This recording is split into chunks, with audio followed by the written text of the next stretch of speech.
नमस्कार, हरियाणा विशेष में आप सभी का स्वागत है और मैं हूं आपके साथ आयुष चित्रांश। मुख्यमंत्री मनोहर लाल की अध्यक्षता में हुई हरियाणा कैबिनेट की बैठक में 36 एजेंडों पर चर्चा हुई। कैबिनेट बैठक के बाद सीएम मनोहर लाल ने यह बताया कि Sonipat metropolitan development authority bill को कैबिनेट की तरफ से मंजूरी मिल गई है। इसके साथ ही श्यामलात की जमीन पर गौशाला और अस्पताल बनाने के लिए इसको देने का फैसला भी कर लिया गया है। सीएम ने यह भी कहा कि इस बैठक में 3 एजेंडों को दोबारा से रिवाइज करने के निर्देश दिए गए हैं। इसके अलावा सीएम मनोहर लाल ने रिजर्वेशन इन प्रमोशन के लिए रिपोर्ट को मंगवाया है। इसके साथ ही क्वालिटी एश्योरेंस अथॉरिटी बनाई गई है। मुख्यमंत्री ने यह भी बताया कि विलेज कॉमन लैंड एक्ट में बदलाव पर मुहर लग गई है। हमारे यहाँ जो बड़े शहर हैं, नगर निगम जो है, उसमें पहले से 3 मेट्रोपॉलिटन अथॉरिटीज बनी हुई है। गुरुग्राम की गुरुग्राम की असेंबली है और जिला की सीएम। अब हमने सोनीपत की जो घोषणा की थी उसको निर्णय लिया गया असेंबली है। सोनीपत मेट्रोपॉलिटन अथॉरिटी उसका प्रस्ताव किया है कि रिपोर्ट बना करके देंगे जो रिजर्वेशन प्रमोशन इसके घोषणा की है सुप्रीम कोर्ट के निर्णय के आधार पर। और जो सेंट्रल गवर्नमेंट ने उसके लागू कर दिया है, नहीं हुआ है, उसकी रिपोर्ट इसी महीने में देने वाले हैं कि किस किस विभाग में, क्योंकि अब हर विभाग की हर कैडर की अलग से प्रमोशन होगी। वो कैडर वाइज होगी, उसकी रिपोर्ट मैंने इस महीने में देंगे। हम देखते हैं कि जो इंजीनियरिंग वर्क्स है हमारे, उसमें क्वालिटी का बड़ा इशू आता है।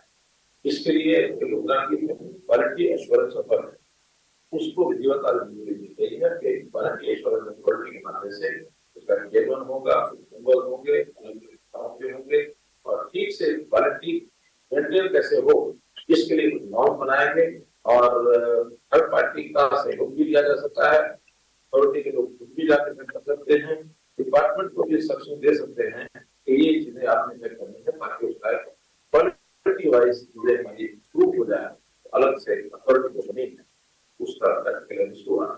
डिपार्टमेंट को हमने कहा कि कुछ प्रावधान ऐसे करें क्या पेनल्टी की ओर या जो लेट फीस की तरफ ना जाना पड़े, तुरंत अगर जोड़ कराना है तो उसकी सफाई को समझते हुए और सरल कोई एक पद्धति बताई जाए ताकि वो साथ साथ अपना काम पूरा करें। किन्हीं भी कारणों से प्रोजेक्ट अगर स्टकअप होता है तो इसका लाभ किसी को भी नहीं है, ना तो बिल्डर्स को है, ना कंज्यूमर को है, तो उनको भी लाभ नहीं। तो हमें लालच नहीं है उसका लाभ होगा, कोई लाभ नहीं होता, बल्कि एक चीजें रुक जाती हैं और इकोनॉमिकली आर्थिक दृष्टि से भी हमारा जो चीजें रुकती है उसका नुकसान तो उसका और भी सरल तरीका करने वाले हैं। और आइए अब आपको ग्राफिक के जरिए हरियाणा कैबिनेट के अहम फैसलों के बारे में बताते हैं। तो 36 एजेंडों पर चर्चा हुई है, जिसमें सोनीपत मेट्रोपॉलिटन डेवलपमेंट अथॉरिटी को मंजूरी दी गई है। रैशनलाइजेशन आयोग को भी विधिवत मंजूरी मिल गई है। कर्मचारियों को आयुष के जरिए इलाज पर रिम्बर्समेंट मिलेगा, ये फैसला हुआ। विलेज कॉमन लैंड एक्ट में संशोधन पर भी मुहर लगी है। फिर गौशाला और अस्पताल को श्यामलात की भूमि दी जा सकेगी। आज कैबिनेट के अंदर इसको भी मंजूरी दे दी गई है। 5100 प्रति एकड़ पर 2 एकड़ तक जमीन देना अब संभव होगा। इसके अलावा क्वालिटी एश्योरेंस अथॉरिटी बनाने का भी फैसला आज लिया गया है कैबिनेट की बैठक में। रिजर्वेशन इन प्रमोशन के लिए एक रिपोर्ट मंगवाई गई है मुख्यमंत्री के द्वारा। ये कुछ बड़े ऐसे एजेंडे थे जिनके प्रस्ताव को मंजूरी दे दी गई। वहीं सीएम मनोहर लाल ने विपक्षी नेताओं की बयानबाजी को लेकर के तंज कसते हुए कहा है कि एक ही दौरे से जब वो इतना घबरा रहे हैं तो जब हम सभी जिलों में उतरेंगे तब इनका क्या होगा। मुख्यमंत्री ने कहा कि जनता सरकार की योजनाओं से खुश है। ई टेंडरिंग को लेकर के भी मुख्यमंत्री ने कहा कि सरपंच ई टेंडरिंग के विरोध में नहीं बल्कि अब समर्थन में है। कोरोना के बढ़ते मामले को लेकर सीएम ने कहा कि सरकार इसको लेकर के पूरी तरह से सजग है और सभी जरूरी कदम उठाए जा रहे हैं। घबराहट होती है तो ऐसी चीजों को बोलते हैं। अब उनको एक 3 दिन के दौरे से नहीं घबराहट हो गई है और जो हमारी सारे टीम सारे फील्ड में उतरेंगे, इसका कितने चुनाव में जाते नहीं है और लोग पहले भी जाते रहे हैं। देखिए 2 साल होने वाले और 2 साल के बाद अगला तीसरा साल, तो 2 साल की पेंडिंग चीजें थी। कई हमने नए कार्यक्रम शुरू किए थे, उसको फील्ड में उतारना था। अब देखिए आप में से जो लोग साथ रहे हैं बीच में मुझे लोग दिखते रहे, समस्या होती रही, लेकिन आपने देखा होगा कि हर चीज का, चाहे वो राशन कार्ड था, चाहे वो आयुष्मान कार्ड की बात थी, चाहे वो नौकरियां जो 12 ढंग चलने दी है, चाहे मुख्यमंत्री योजना का विषय है, कितने विषय सुनने कहा इसके लाभ को। हम गिनती कहते हैं कि आपके यहाँ 80 नौकरियां लगी हैं, तो 150 से ज्यादा लगी। हम कहते हैं कि इसमें केंद्र सरकार की नौकरी मत जोड़ो, इसमें आर्मी की मत जोड़ो, तो तुलना के हमारे से ज्यादा उत्साही वो है। ई टेंडर के मामले में भी इसने लोगों ने राज्यों के अनुसार बहुत बढ़िया कर दिया। और वहां के सरपंच, एक सरपंच तो मुझे कहने लगा कि आपने 2 लाख से 5 लाख क्यों किया, 2 लाख से 50,000 करते हैं, हमारी जिम्मेदारी खत्म हो जाती है। अभी उस प्रकार की बात तो नहीं है जो पहले की था। पहले को होना भी नहीं चाहिए, होने भी नहीं देंगे, लेकिन सावधानी पूरी बरतनी है। कुछ पेशेंट्स अभी डिटेक्ट हो रहे हैं जिन अस्पतालों में 500 के आसपास ऐसी संख्या है जो अलग अलग अस्पतालों में है। कहीं थोड़ा उस प्रकार के सिम्टम्स, जैसे पहले कोरोना के सिम्टम्स थे, उस प्रकार के सिम्टम्स निकल रहे हैं, तो उसको सावधानी बरतने के लिए कहा जाता है कि सारी जो सावधानी कोरोना वाले ध्यान रखते हैं। एक कल के रिपोर्ट में उधर मंडियों में 1 अप्रैल से गेहूं की सरकारी खरीद शुरू हो चुकी है जींद में, लेकिन पिछले दिनों हुई बरसात की वजह से गेहूं की कटाई होने में देरी हुई है। नुकसान काफी ज्यादा है। फिलहाल मंडियों में सरसों की आवक भी तेज है। किसानों का कहना है कि एमएसपी पर उनकी फसल नहीं बिक रही। सोसाइटी की दुकान पर एमएसपी पर सरसों ली जा रही है, लेकिन यहां पर सरसों में नमी को ज्यादा बताया जा रहा है। चरखी दादरी में 1 अप्रैल से गेहूं की फसल की खरीद होनी थी, लेकिन तेज बारिश के कारण, फसलों में जलभराव के कारण इनकी कटाई नहीं हुई और किसान मंडी में खरीद के लिए नहीं पहुंचे हैं। लेकिन आज कुछ किसान ऐसे हैं जो कि अपनी फसल को लेकर पहुंचे। नमी के कारण इनको सुखाया जा रहा है। मार्केट कमेटी के अधिकारी का कहना है कि किसानों को नमी सुखाने के लिए कह दिया गया है और खरीद जल्द ही शुरू होगी। हिसार में भी सरसों की बिक्री न होने की वजह से किसान काफी परेशान नजर आए, क्योंकि नमी की मात्रा ज्यादा होने की वजह से किसानों की सरसों नहीं बिकी है। इसलिए काफी किसान अपनी फसल को लेकर मंडियों में बैठे हुए हैं। किसान से जल्द सरसों की खरीद हो, इसकी मांग कर रहे हैं। रेवाड़ी की नई अनाज मंडी में हैफेड और खाद्य आपूर्ति विभाग की ओर से खरीद की जानी है। खरीद एजेंसी के मुताबिक ऊपर में नमी और गुणवत्ता कम होने के चलते ये खरीद नहीं हो पाई। हमारी तरफ से मंडी के अंदर मौसम को देखते हुए पूरी व्यवस्था अच्छी तरह तिरपाल, गेट, साफ सफाई पूरी तरह से की गई है। लेकिन मौसम की वजह से गेहूं में थोड़ी लेट आने की संभावना है, क्योंकि मौसम की महाराज है, बादलवाई है, इसमें बारिश होती रहती है, तो इस वजह से थोड़ा गेहूं लेट आएगा। हमारी तरफ से पूरी तैयारियां हैं। सरकार ने अच्छा भाव जमींदार को दे रखा है, 2125 रुपये का भाव है। आते ही गेट पास कटवाए जमींदार और अपना बेच के और खुशी से कर सकते हैं। सर, रेवाड़ी में जैसे 2 एजेंसियों की मंडी अलॉट हुई है। एक तो है हैफेड और एक है सुपरफास्ट। 1, 3, 5 यानी सोमवार, बुधवार और शुक्रवार को हैफेड है, मंगलवार, बृहस्पतिवार और शनिवार को है सुपरफास्ट। तो जैसे हमारी 2 बार हमारी ड्यूटी आई है, 2 बार में हमने देखा फर्स्ट टाइम तो कोई अराइवल थी नहीं। आज कुछ अराइवल है, 7-8 गेट पास कटे हुए हैं। तो हमने ये मंडी में हर एक के पास जाके हमने देखा कि टोटली रेन इफेक्टिव स्टॉक है, आपको 90% क्लस्टर लॉस है और इनमें मॉइस्चर, बारिश से मॉइस्चर जो क्वालिटी है बिल्कुल डाउन है। और जो मापदंड में है वो मापदंड में अभी आ भी नहीं है। मॉइस्चर में अप टू 12% तक पास है, 12 से 14 100% वैल्यू कट के साथ। सर, मैं गाँव देवीपुर डिस्ट्रिक्ट के और सरसों लेके आए हैं, लेकिन भावांतरी योजना में तो कुछ ही किसानों को मिल रही है। पहले तो वहाँ कुछ फसल खराब होगी, उसका मुआवजा मिलेगा ना मिलेगा, कुछ सड़की कुछ वैसे खराब हो रही है। व्यवस्था सारी ओके है, बिल्कुल मंडी में कोई दिक्कत नहीं है। शौचालय साफ़ हैं, लाइटें ओके हैं सारी, और साफ़ सफाई बिल्कुल सही है। पानी भी सारे वाटर कूलर तैयार हैं। और आवक का भी कोई आवक आई नहीं। उसकी वजह यही रहेगी, अभी फ़िलहाल बारिश में गिल्ला है, खेतों में खड़ी, अभी कटाई भी शुरू नहीं हुई हमारे एरिया में। जैसे ही कटाई स्टार्ट होगी तब जैसे आनी शुरू हो जाएगी। हमारी तरफ से व्यवस्था ओके है। गवर्नमेंट की जो परचेज है वो 1 तारीख से कंटिन्यू चल रही है। जहाँ आ रही है वहाँ बिक रही है, जब यहाँ आएगी तो यहाँ भी उस टाइम साथ ही साथ बिकवा दी जाएगी। किसान को किसी तरह की कोई परेशानी का नहीं आने दी जाएगी। अभी तक किसी मंडी में कोई सरकारी खरीद नहीं हुई है कल तक, और जो अराइवल है वो 17,000 क्विंटल के लगभग मंडियों में आ चुकी है, करनाल जिले की सभी मंडियों में। दोपहर 1:30 बजे तक ये फिगर है। रीजन मार्केट कमेटी द्वारा तो बिजली, सफाई, पानी की व्यवस्था की जाती है, और जो बारदाने की अरेंजमेंट है, बारदाना एजेंसियों ने मंडियों में पहुँचा दिया है। सभी एजेंसियों को बोल दिया गया है, और एसडीएम साहब भी परसों आए थे यहाँ पे, मंडी की विजिट की थी करनाल मंडी में। उन्होंने हैपेड के डीएम को भी बोला था, और अगर बारदाने की कोई दिक्कत है तो इस टाइम तो अभी तक तो खरीद भी शुरू नहीं हुई। बारदाना तो धीरे धीरे एजेंसियाँ एज पर जितनी भी परचेज होती रहेगी अवेलेबल कराती रहेगी।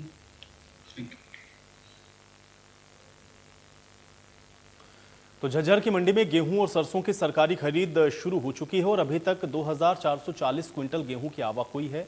1812 क्विंटल गेहूं की सरकारी खरीद हो चुकी है। 853 क्विंटल सरसों की भी खरीद की गई है।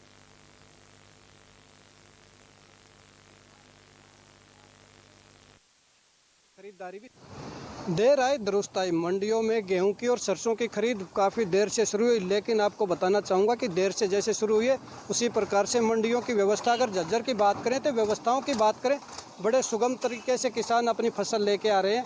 और बिक्री की बात करें तो लगातार बोली हो रही है किसानों की, सरसों हो या गेहूं की, दोनों फसलों की बिक्री। हमारे साथ मंडी के अधिकारी, हम उनसे भी बात करेंगे।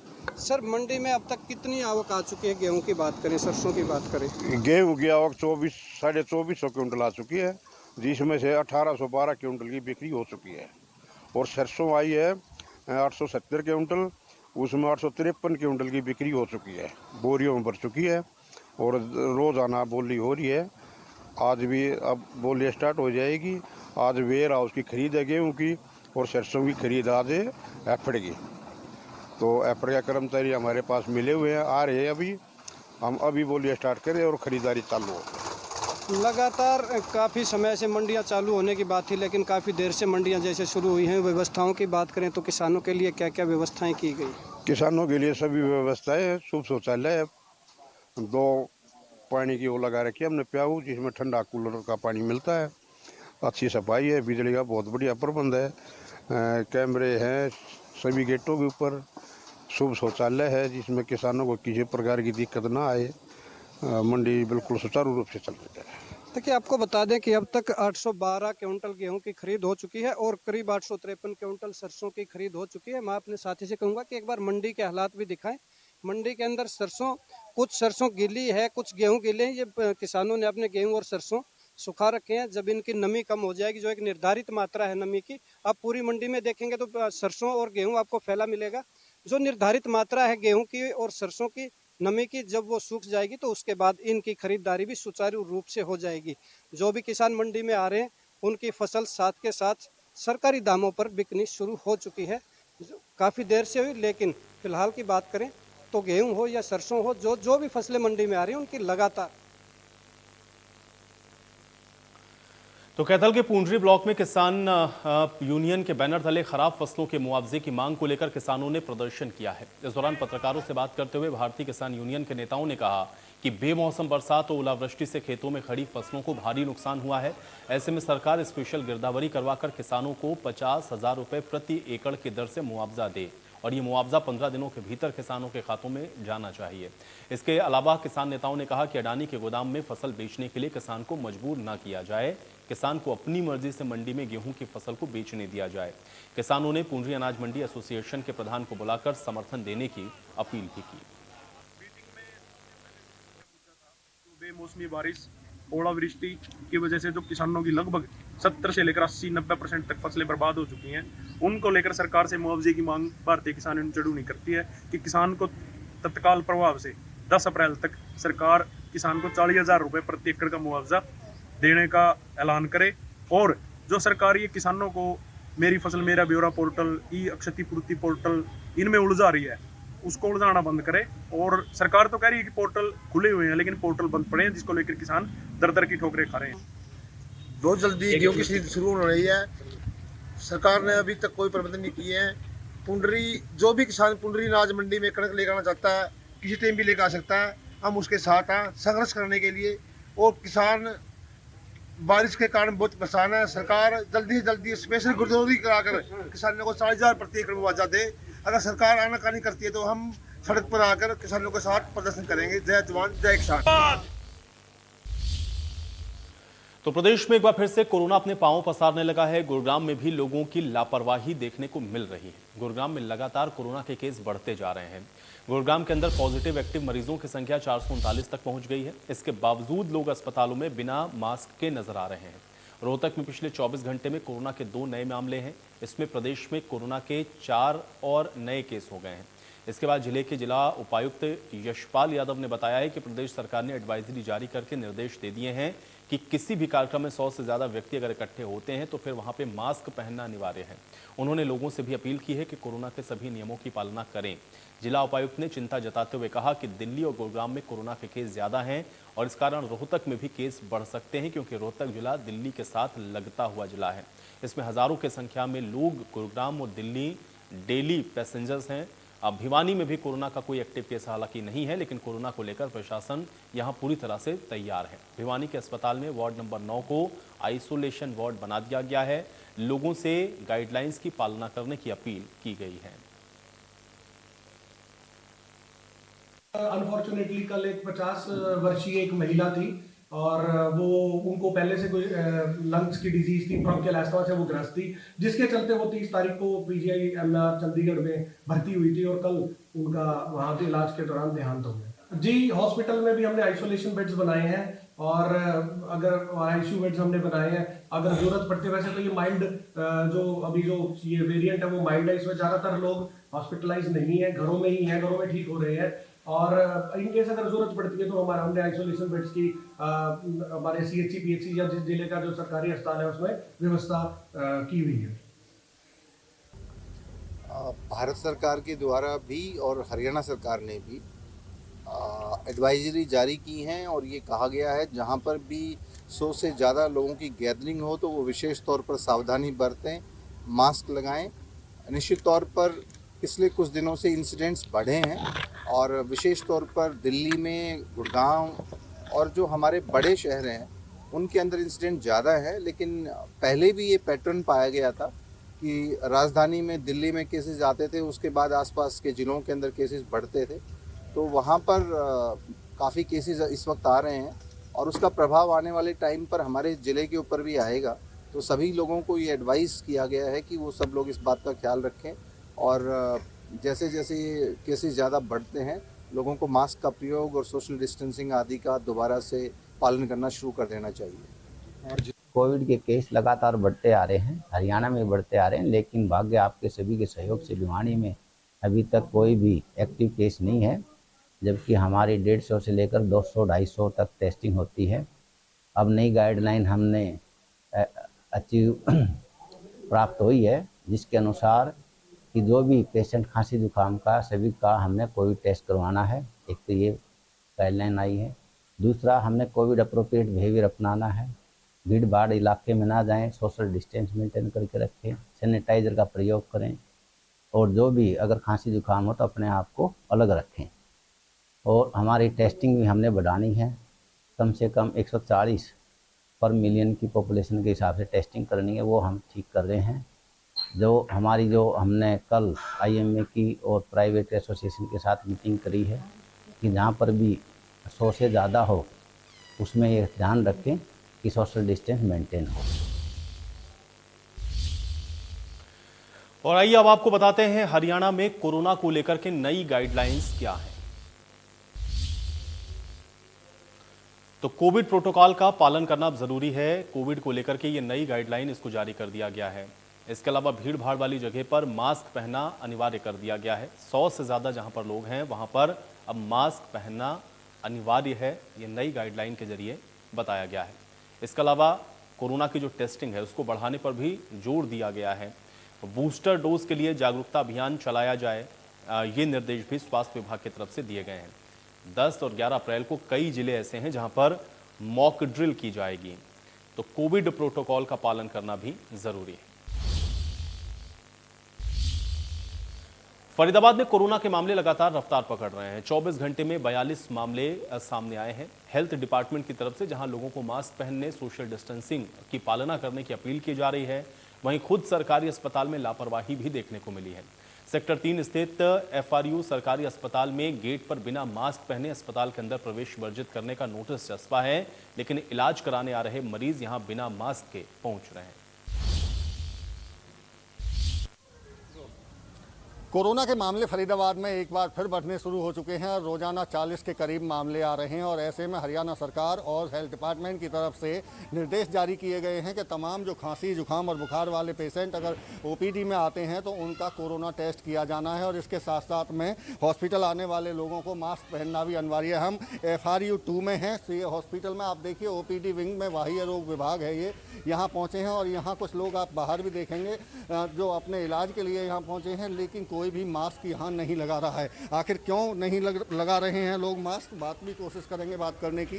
पहले आपको अस्पताल के अंदर की स्थिति दिखा देते हैं कि देखिए यहाँ बाकायदा नोटिस चस्पा किया गया है कि अस्पताल में बिना मास्क प्रवेश वर्जित है, यानी कि बिना मास्क आप अंदर नहीं जा सकते। तो क्या इस पर अमल किया जा रहा है, ये आप हम देख लेते हैं। देखिए यहाँ तमाम लोग जो पहुँचे हैं, पेशेंट भी पहुँचे हैं और अपना यहाँ रजिस्ट्रेशन वो करा रहे हैं, लेकिन किसी ने भी मास्क नहीं लगाया है, बिना मास्क के यहाँ पहुँचे हैं। और देखिए साफ तौर से देखा जा सकता है कि कुछ लोग अब मास्क लगाने की कोशिश भी कर रहे हैं। एक बार आप हटेंगे, एक बार थोड़ा सा अगर अंदर की मैं तस्वीर दिखाऊँ तो एक बार अंदर आप देखिए जो रजिस्ट्रेशन कर रहे हैं जो अस्पताल के कर्मचारी हैं खुद वो बिना मास्क के हैं। तो आप समझ सकते हैं कि कितना बड़ा ये कहीं ना कहीं लापरवाही दिखाई दे रही है कि मास्क नहीं लगाया है। क्या नाम है भाई साहब आपका?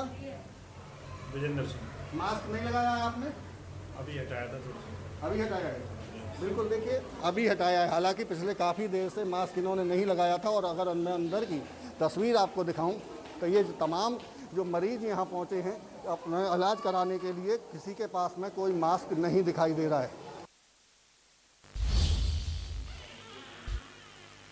सोनीपत में ग्रामीणों ने 100 गज के प्लॉट को लेकर के जिला सचिवालय पर प्रदर्शन किया है और प्रदर्शन में महिलाओं ने थाली और जिला पार्षद ने ढोल बजाकर के नाराजगी जाहिर की है।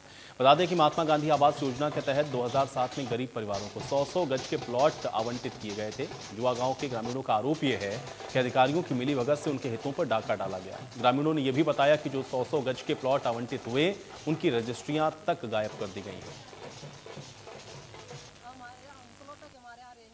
हम मजदूरियाँ छोड़ के आते हैं और 2007 से हमें अपना वो कर रहे हैं, हमारा वो नहीं दे रहे, ना हमारा सहयोग कर रहे हैं। और एक गांव नंबर 1 की सारे रजिस्ट्रियाँ गायब हैं और 2 नंबर की भी उनकी कॉपी दी हुई है। ये BPL परिवारों को मिले थे प्लॉट? हाँ जी प्लॉट नहीं मिले रहे, किसी ने चूल्हा टेकर का भी रहने, लकड़ी गेरन का रहने, परेशान हो रहे। कितने दिनों से ये अभी रजिस्ट्री नहीं मिली है इनकी? बहुत घने दिन तक हम 2007 कहाँ पहुँचे हो आज? किस आए हैं जी DC ऑफिस में।